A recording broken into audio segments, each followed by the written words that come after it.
Seorang pekerja proyek di Gianyar tewas tertimbun tanah saat sedang menggali pondasi senderan tembok Sabtu 8 Oktober sekitar pukul 9.30.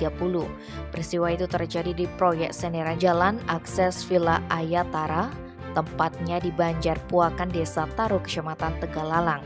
Saat 7 orang bekerja menggali tanah, tiba-tiba tebing di atas galian longsor, lalu menimpa para pekerja. 5 orang pekerja berhasil menyelamatkan diri, sedangkan 2 orang tertimbun tanah. Menurut salah satu pekerja yang berhasil menyelamatkan diri, Nur, asal Wonogiri, Jawa Timur, ketika itu 2 orang pekerja yang tertimbun, 1 orang masih terlihat kepalanya dan 1 orang lagi tidak terlihat alias seluruh tubuhnya tertimbun. Melihat hal tersebut, ia bersama pekerja lainnya berusaha menggali tanah dengan peralatan seadanya, sehingga korban Ahmukit asal Jember berhasil diselamatkan.